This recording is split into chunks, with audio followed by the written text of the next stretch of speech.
Hi, I'm Vince Giordano, Executive Director of the New Jersey Education Association. NJEA is committed to celebrating excellence in education. That's why we're proud to support Teacher Appreciation Week, a special series produced by the Caucus Educational Corporation celebrating New Jersey's talented and dedicated teachers. Funding for this edition of One-on-One with Steve Adubato has been provided by the New Jersey Education Association, working for great public schools for every child. Wells Fargo, the Adler Aphasia Center, PSE&G, committed to improving New Jersey's economy and strengthening its communities. The law firm of Gibbons PC, Horizon Blue Cross Blue Shield of New Jersey, making healthcare work. And by Bloomfield College, offering small classes and big opportunities since 1868. Promotional support provided by the Star Ledger and NJ.com, and by NJ Biz. This is One-on-One. When you first heard that they were doing Charlie Rose and Gayle King, didn't you go, what? People like laughing at others, so I don't mind if the other is me. See, you go right into the character. That's what it is. I'm bringing families together a half an hour each week. Man, I'm doing something special. And so I do feel successful.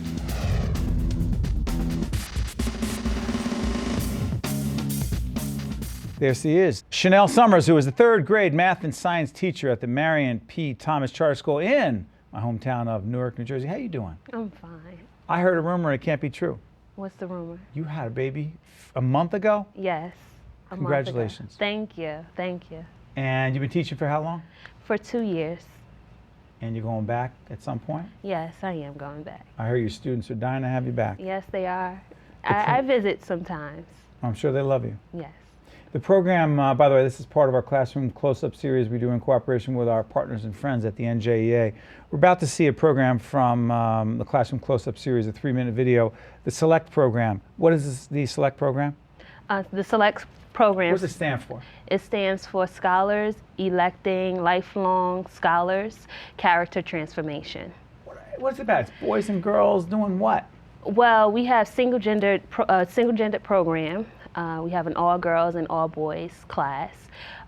Basically, we are using the research that we've found to teach these boys and girls. And you find that it makes a big difference? It does. All right, so let's look at the video. Okay. Relax, we come back, we find out more about you and more about the impact. This is Shanel with her students, and this is the SELECT program, and it's powerful stuff. Let's take a look.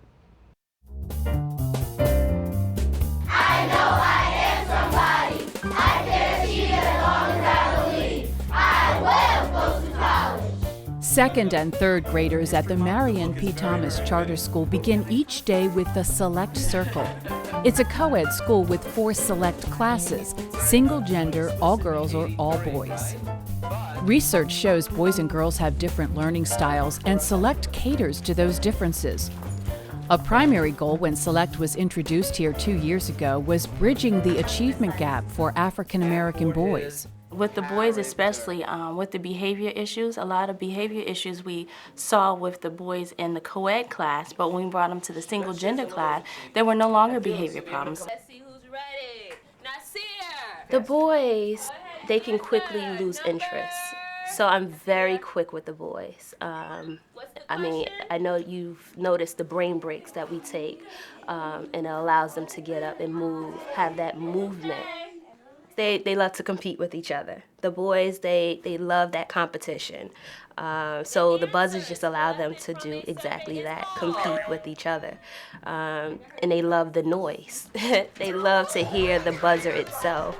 It allows them to compete. It allows them to have fun with a subject that can sometimes be a little boring, you know? So we integrate all of those different things: competition, fun, numbers, all of those different aspects. A girl's physiological needs mostly are mental stimulation from the brain, but they also need to be talking. They need to talk things out. They need to write and they need to talk, and it helps them solve their problems. I like that it's all girls because sometimes I get embarrassed and then people laugh at me, but they don't laugh at me. They're like my sisters. Girls also need to have fun when they learn with spelling games like Sparkle. E, And the sparkle game, what we basically do is spell words, and the last person that spells the letter, the next person after the last person that spells the letter, they sparkle and do a little dance. At first, some parents were skeptical about single-gender classrooms, but the number of children placed in one doubled in the second year of the program. I just wanted him to be around young men and see how they grow up, It's best to be. And then, another part of it, honestly, he has 2 sisters, and I just wanted him to interact with more males. After only 2 years, there's no hard evidence on the effects of single-gender classes here, but teachers see improvements in classwork, in confidence, and in setting goals. I want to be a teacher because there are a lot of good teachers in this school, and I want to be like them. I will do my best to ensure that I am a success. Go me! Girl power! What do you see right there? I love it. I really do. I think because I had them for 2 years and I actually saw the growth. So it's just a wonderful thing. Thank you again to our friends at the New Jersey Education Association for consistently producing quality video that helps in these discussions and also recognizing great teachers. You've turned some parents around who said, no, I want my kids mixed, and listen, because every parent has to make their own decision. Right. But for some kids, it does make sense to being in a class with only boys or only girls, right? Right. We had a lot of parents that was against the program, and I think it was a lot of ignorance. They weren't familiar with what we were trying to do. So after 1 year of doing the program, they saw what we were capable of, and we were able to really persuade our parents to run with this program. One of the young ladies I saw in the piece, she said people used to make fun of me. She said, now they're my sisters. Right. You think that's more likely, Shanel, in a situation in which it's only one gender? Our first year with this class, particular all-girls class and all-boys class, when we first developed this program, we felt it was important for us to build character, with also building the academic portion as well. But we thought it was very important for us to build character. And when building character, the first thing we thought of was a sisterhood or brotherhood. So that's what really brought that connection. We told them that, would you treat your sister this way, or would you do this to your sister? So that's how we thought it was very important for us to build that character. And so that's why you hear a lot of our students that will say previously, we had arguments with our classmates, or we fought with our classmates, or I was, I was a victim of bullying. But now you see that sisterhood because we built that character. And the boys? The same thing. With the boys, you build that healthy competition. It's okay to compete. And so that's what we do within the classroom. So because we have that healthy competition, you see that brotherhood. You don't see unhealthy competition where they are maybe going against each other. They are actually awarding each other. So if one brother gets it right, they are actually clapping for each other, or doing those things to really reward each other. So that's something that we taught. Are they less distracted by not having someone from the other gender, a young boy, not having a young girl in the class? Are they less distracted? They are. I can speak for the girls. Because I know I was awfully distracted as a young man, as a young boy going to school at Newark.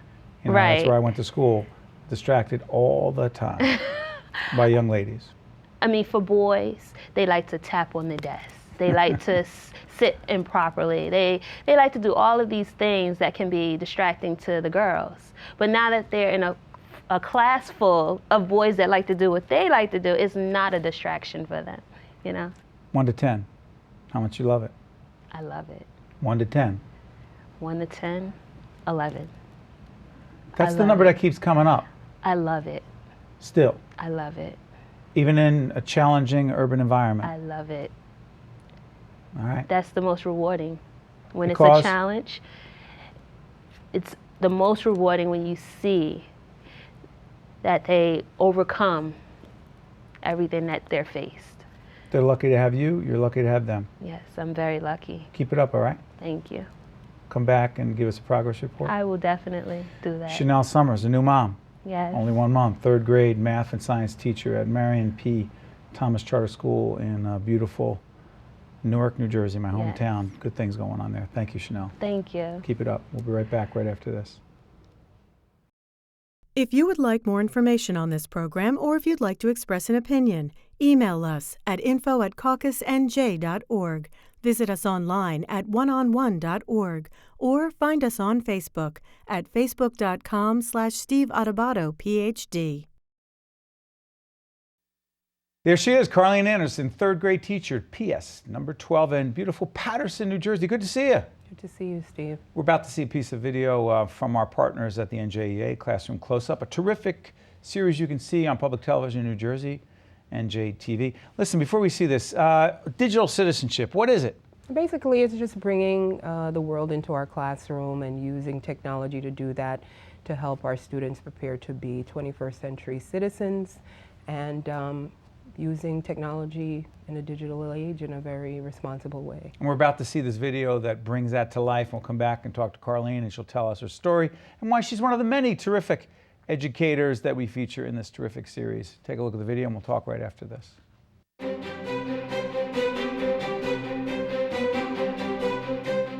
Good morning. Can you hear us, Stefan? Yes, we do, and we can see you now. Okay, let me just check the volume on my computer, please.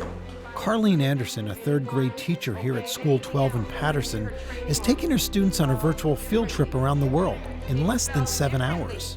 In English, Mr. Nielsen, we spell cat. Is there some... C-A-T. So there's Carlene and her students are sharing a vocabulary lesson with a classroom in Denmark. This is all part of the Digital Citizenship project. Digital citizenship basically means bringing the world into the classroom, and we use technology to do that as a mode of sending and receiving messages about our culture, our customs, traditions, our beliefs, etc. Carlene's students and their friends from Denmark took turns performing Rudolph the Red-Nosed Reindeer. Mr. Nielsen played guitar for both classes.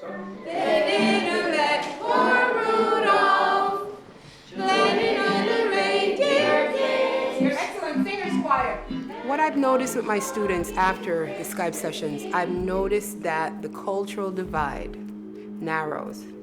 The next stop on our tour was a school in Maine where students shared a lesson about caring. Responsibility means being accountable for what you say and do. School number 12 invited Norman, the therapy dog, for this segment. What Norman really does as a therapy dog is he's a volunteer, and he works in his community with disabled people. He works with children in school, like you guys, so you can get a good appreciation of a dog. With Denmark, you saw how language is an essential part of our experience. With Maine, communities of caring. We showed the students the relevance of even animals and how they help people. I know in Jamaica, where I was born, we eat a lot of callaloo. And even in New Jersey, where I now live, we eat a lot of callaloo. So we kind of take our culture with us, boys and girls, when we move, don't we? Yes. With the students in Guyana, we continued our discussion about diversity. We were discussing people groups and how the foods that they bring to the New World or brought to the New World influence our culture to the point where it's hard for us to separate where the East Indian culture ends and where our love for curry chicken begins. It was a way for us to see the melding of our cultures, things that are similar.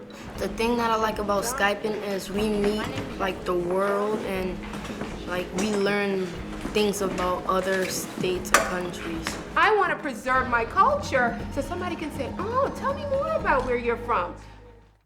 I mean, that is good stuff. Well, thank you, Steve. How much do you love doing that? I love it quite a bit. I learn from my students a lot, and as we interface with students around the world through our global collaboration projects, we learn an immense amount from students across. Now, just in that video America. we saw from our partners at the NJEA Classroom Close-Up Series, they were communicating with students in Denmark. Yes. And where else? Guyana, South America, and Maine, as well as Hawaii. And the other teachers, the teachers on the other end, how do you make that connection? Initially, my inception into this whole Skyping movement and using Skype as a teaching and learning tool came by way of an email from a colleague of mine from Maine, Sherry McInnes, with the Chatting Across the USA project. Chatting Across the USA. Yes, and so Chatting Across the USA essentially is a project where teachers across America were invited to be state ambassadors. We would research and present state facts. And so my students and I, we responded to that email and essentially became New Jersey's representation of those facts. And as we began to share more and more about our Patersonian history, we realized, New Jersey is a very diverse state, and Paterson being the birthplace of the American Industrial Revolution. That's right. That we had so much to share where culture is concerned, and all of that happened around the same time where a reduction in force happened in education. Right. And so not only were we in Paterson affected, but teachers across America. So technology becomes a huge factor then. Yes, it becomes a unifying force because Paterson, school number 12, we are a professional development school with William Paterson University. And so our professor in residence would bring in a lot of tutors to assist in translation. You're working with school number 12 in Paterson. Yes. Professional development, meaning these are young people. You're trying to get them ready for the workforce, okay? And so you're working with professionals, academics at William Paterson who partner with you to do what? Partnered with us to bring tutors into the classroom to help with literacy, to help with math, and to hit at all the core content, standards and the Common Core. And so as those tutors were being brought in by my professor in residence, who is the university's representative assigned to my school, I basically, in light of the reduction in force, asked her, can you please send the music majors, the art majors, we lost music teacher, art teacher, lots of teachers during that. Needed help. We needed help. And so as I discovered that more of these teachers across America were likewise impacted, I used Skype then to enhance their learning experiences, sharing the mini concerts of tutors who were music majors who were coming in, sharing art lessons with children across America. You changed it up big time. Changed it up big time. I have to ask, what impact do you think it's had on the students? I think it's broadened their worldview, and it's allowed them to see that they have a place in the world. It's increased their civic awareness, and also cultural pride, I think, has increased. Cultural pride? Yes. Translation? Well, even with Paterson being the birthplace of the American Industrial Revolution, many of our students at school number 12 and across Paterson are from immigrant families, and immigration was what really drove the American Industrial Revolution. And so as students are able to see the value of not just what Denmark has to say to us or what Guyana has to say to us. What about their story? They see that their story is an important story to tell as well. And so that's when I say civic pride, it boosts their self-esteem, and it helps them to realize that there's something good about Paterson. Given all else that's not so good, there's something worth sharing. And there's something good about teachers in Paterson, well, teachers like you. Thank you. And that's why we're glad we picked you.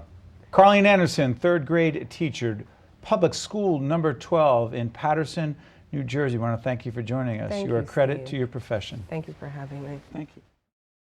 If you would like more information on this program, or if you'd like to express an opinion, email us at info@caucusnj.org. Visit us online at oneonone.org, or find us on Facebook at facebook.com/Steve Adubato, PhD. George Morgan is a retired teacher, co-chair of the Environmental Education Committee of the Friends of Edwin Forsythe National Wildlife Refuge. How you doing? Oh, pretty good. You're not a retired teacher. When did you officially retire? After 36 years in the classroom? Close to 5 years ago. Except you were on the couch for about a week, and what did you realize? this isn't for me. We're about to see a piece of video in a second about the organization. Tell everyone what the Friends of Edwin B. Forsythe National Wildlife Refuge is all about. What is it? It's a volunteer organization. We support the Edwin B. Forsythe National Wildlife Refuge in educational programs, class trip visitations. You were volunteering when you were a teacher?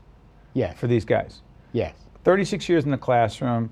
So Mr. Morgan, who is also a track and field coach, loves it, passionate, one of the many great teachers as part of this initiative. We're doing Classroom Close-Up in cooperation with our partners at the New Jersey Education Association. Take a look at this video, tells you about the organization and tells you about this guy, and then we'll come back to talk to the retired teacher. We'll be back after this. Who remembers the big oil spill in the Gulf of Mexico? And it was some job to try to clean up, wasn't it? As a retired science teacher, George Morgan continues to care about the environment, so much so that he volunteers his time teaching young students about wildlife and conservation. So you're gonna make the boom first. It's gonna look like this. It's like sucking up like the oil and maybe a little bit of the water. Today, George and several other volunteers from the Friends of Forsythe, a nonprofit organization that operates a wildlife refuge in Atlantic County, are performing science experiments that teach these third graders about oil spills. The first experiment, we used a aluminum cake pan where we simulated the Gulf of Mexico. Put food coloring in the water, we took Wesson oil, and we put black poster paint in it to make it look like oil. I see the water going. And I see some of the blue stuff. Yeah. We had each group build what we call an oil boom. That's what they use in the industry when they try to clean up. It's like a float that they can try to wrap around the oil spill itself and contain it. Not oil at all water. So they use the inquiry method to compare their results to other groups and come to a conclusion as to what the best material was. The effects of an oil spill like this, with millions and millions of gallons, goes all through the environment. What it does for my children is that it gives them hands-on experience from experts who know a lot of information about the various species of animals and nature in our area. So I just think it's a great opportunity for them to learn. An oil spill is a problem because, it's bad for the environment. Mr. Morgan and his friends taught us that cleaning a bird would help the environment. Oil spill happened a long ways away, the other side of the country as far as they're concerned, and a lot of them do not understand what really happened. And it was just a little bit to show them with a hands-on project of what people went through. There were thousands of people went down to Louisiana to clean up the birds and so forth, and they had a small sampling of what happened. If they learn one thing that will help one animal or one aspect of the environment, it's a positive. Imagine doing a whole bird. This is just one feather. How much do you love being in front of those kids? It never left since I left the classroom. What do you mean? Every day is just as exciting as the next. It was nice to do labs such as this where the kids, you saw them cleaning up the bird feather. Well, we used poster paint and oil, and we tried different detergents and things, and we found out our conclusion was that Dawn worked the best, and that's what they use. Now, we had them do one feather, then we showed them a picture of, say, like a pelican. They're fairly large birds.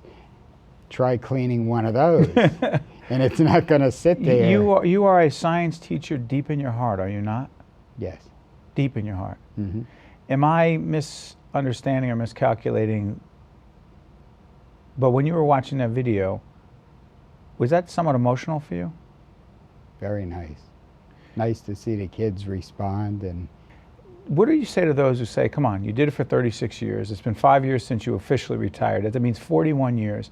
How could you still get the same gut, visceral level reaction to see kids when they're learning and their eyes are opening up and they understand and you help do that? How could you still get that deep, deep emotional reaction? How do you do that? It's different with every student. It's different with every group. And as you feel out the situation, you try to contact and work with what their interests are. Is that the key to being a great teacher? I try to put myself in their shoes.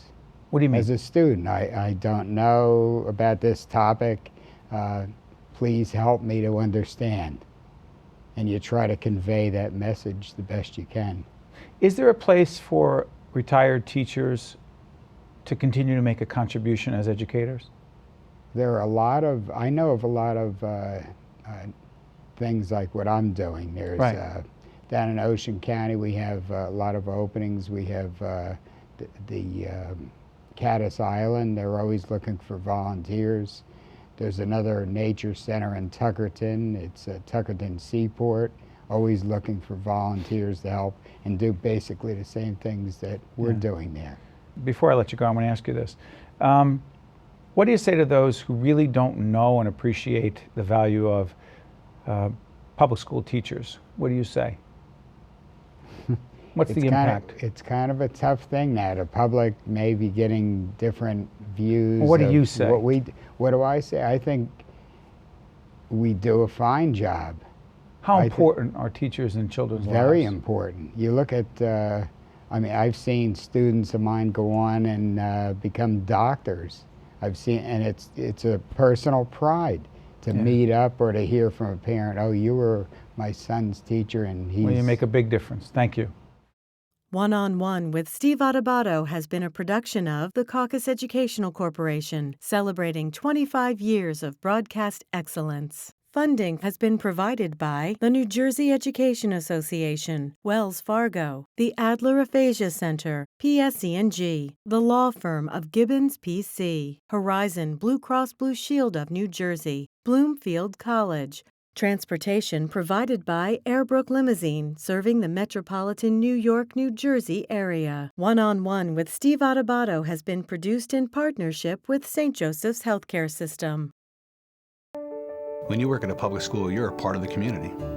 So when Superstorm Sandy hit, the school employees jumped right in to help. The middle school here served as a refuge for people who were forced from their homes. We all pitched in to help. Custodians, cafeteria workers, teacher aides, mechanics, groundskeepers, all pitching in to help out. School employees are part of a team, whether it's to help educate our children or to recover from a terrible tragedy. That's why I'm so proud to be a member of the NJEA.